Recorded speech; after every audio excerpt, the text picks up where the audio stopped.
In this video, guys, we're going to talk about self-criticism versus self-accountability in trading, the distinct but subtle difference between the two, with some examples of how you talk to yourself and how you can become a better trader just by making a few different tweaks in the way that you behave after certain events in trading. Stick around.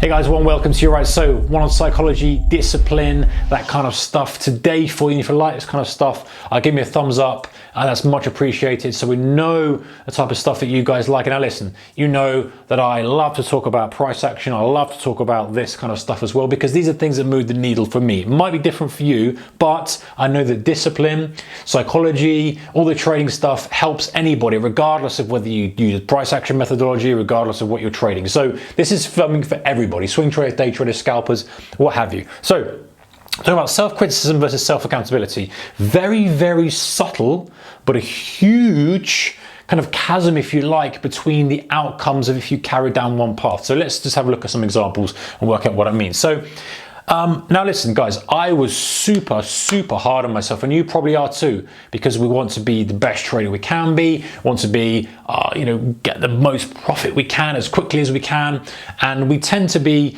quite hard on ourselves generally, and we don't normally talk to other people. If you employ anybody, you won't normally talk to them like the way you talk to yourself. It's just human nature.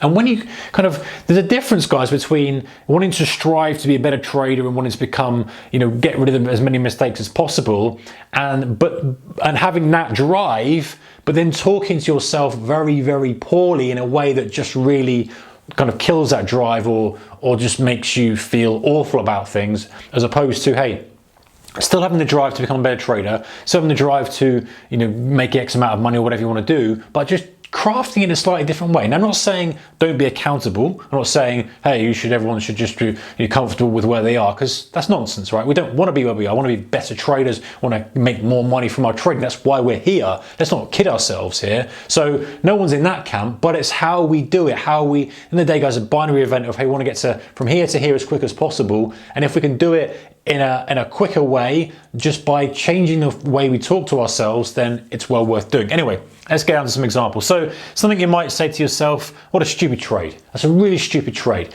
How about, that's self-criticism, where you flip it over into self-accountability and go, right, what can I learn here? Where can I come from, or what angle can I come from to change my viewpoint of this? In other words, what's happened?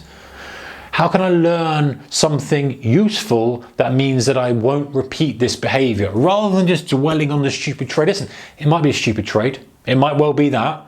You know it. You're not going to change the way that you have your opinion on it, but don't tell yourself that constantly, because that has no value. You know it might have been a stupid trade. You know you might have taken something out of plan. You know you might have traded too much size. You know you might have chased something. You know it might have been a revenge. Whatever. You don't need to reinforce that. You say, okay, what can I learn from it? Well, you know what? I can learn that actually this is a revenge trade, and it tends to happen after this loss, or it tends to happen after I get stopped out of this, or it tends to happen there will be a pattern. And now you're starting for a solution-focused approach, rather than just beating yourself up all the time. Another example could be, I'm a bad trader. I'm just a bad trader. Now, that may well be the case by a measurement of how much money you've made, or what your P&L is, or whether you've been losing consistently yet so far, haven't quite made it into profitability, or whatever metric you're looking at, but it's irrelevant again. How about flipping on its head and going, okay, what patterns have put me in this position? So what patterns have put me in the position that I am not the trader I want to be? And you may define that as bad, but you don't need to say it. And that's going to be, okay, well, am I over trading? Am I trading too much size? And again, this is a big rabbit hole to go down that's well worth doing. But when you reframe it from a self-accountability perspective rather than self-criticism, yes, we're not changing facts. We're not lying to ourselves, guys. Not like, oh yes, I'm a great trader, I'm a great trader, I'm a great trader, when you've had 5 losing months in a row and your account balance is halved. Listen, you're not going to deceive yourself into pretending that everything's great. It's not, but that doesn't matter. It's how you focus it and say, okay, what patterns have made me this way? What patterns have kind of been the most damaging to my trades? And again, it's solution-focused effort. So Another thing is, often we quite say to ourselves is, why can't I stick to my rules? Why can't I stick to my rules? And you get frustrated and angry. But really listen guys, you're human. Every single person will do something that they don't really want to do in trading.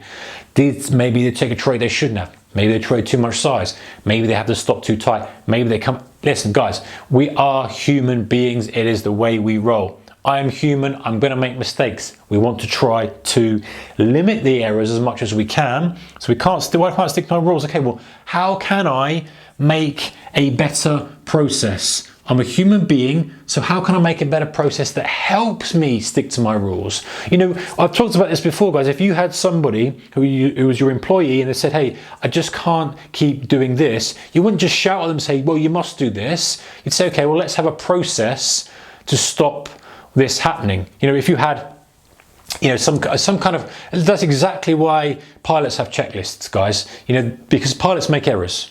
We know this. Human beings make errors. Nobody expects, and you would never expect a human not to make an error. It's the way it is. It's why businesses and everything have processes. You go into a coffee shop, there's a process for how they make the coffee so that it reduces the errors. You go into your Starbucks, your Costa, whatever it is. They know, hey, I do this, this, this, this, and this. I give them this, take that. There's a process for it to try to stop the errors. When you're flying, there's a checklist that goes through. It's a process to try to eliminate errors. Same with trading. We're not expecting the errors to be eliminated. Just like every now and then you're going to get a cup of coffee that's wrong. Just like every now and then something's going to go wrong up in the air, hopefully not catastrophic. But you get the idea, always going to be errors. But if we say, hey, why am I still making errors? Well, because you're human. You're going to do that. Okay, that's just a given. But if you frame it as self-accountability and go, well, how can I make a better process or a better plan, or what tool can I use to help me as a human execute better trades and become a better trader? That's a far better way of packaging it, because that's just useless to everybody. Final one, guys, is all other traders seem to be doing better than me. And listen, the first thing is that it's irrelevant. It doesn't matter what other traders are doing. It really does not. If you're benchmarking yourself against other traders, you're going to struggle, because number one, a lot of traders out there aren't really telling the truth about what they're doing. The guys on Instagram who are all there doing this, maybe they're doing fantastically, but I would guess that the majority of them are not. And so number one, you're getting, just like anything on social, guys, or any of the social media, you're getting a view of what they want to show you. So they're going to show you the great trades. They're probably not going to show you the losers. They're probably not going to show you and talk about some of the things about the negative self-talk and how they've had to overcome it, some of the processes. They're just not going to. Well, some will. Of course, some will. And we try on this channel as well to be as open and as transparent and say the mistakes and failures and how to recover from this and some of the processes that have helped me and hopefully will help you. But forgetting about the kind of monetary side of it for the moment, it's not really ever in your best interest to compare yourself to anybody anyway. Even if you know somebody who's a multi-seven-figure trader, they're there and they're making a substantial amount of money from their trading. The good thing is you can go, right, well, that is something to aspire to. However, I don't need to compare myself to that. You can say, well, because my account's 100 grand, or my account's 50 grand, or my account's 5, whatever it may be, and I'm on year 2 of my trading. This guy here has been trading for 50 years. He's got 2 million in his account as trading. He's got this, he's got that, and he's got the ability, he's got a focus, he's got a different ball game. So comparing yourself to somebody else as a trader is never a good thing, because traders are at many different levels and you can't expect to be at the same level as somebody else. However, what you can do is you can and should concentrate on me only. So you are to become, or trying to become, the best version of you from the training perspective as you can, and probably in life as well. But you're saying, okay, what trader can I become? How can I become better each day from where I am now? You're not going to go from this to that multi-seven-figure trader overnight, but you can go, right, how can I make better trades? How can I reduce my losers? How can I become a little bit more disciplined? What processes can I put in place? And the incremental gains then, and that's what you should be benchmarking yourself on. What trader was I yesterday? What type of trader was I last week? Have I improved on that? If so, then it's just a matter of time before things start to improve. And so of course, you'll get to a point where you spin your wheels, you'll get to a point where you take a step back,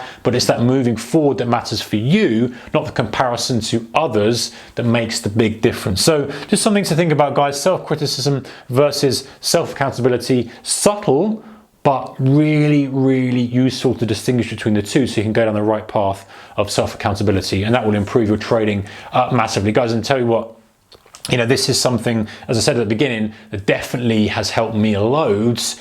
This is the sort of thing that I'd be saying to myself at the beginning of my career: stupid trading, what can't I trade well? All I want to do is, be better at trading, and then just reframing it and thinking about things differently. And it probably took too long to learn it, if I'm honest. But, when you start thinking about things like this, you start to be a little bit kinder to yourself without going too fluffy about this. You still have that drive and the ambition, of course, but hey, how can I be solution focused? And it's dwell on the fact that I've just made some awful trades. Okay, how can I fix this moving forward? And that's the difference, the key difference, guys. And I hope that's helped you.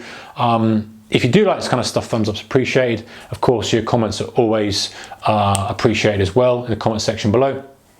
And otherwise, take care, keep your managed. I'll see you in the next one, guys. Bye-bye.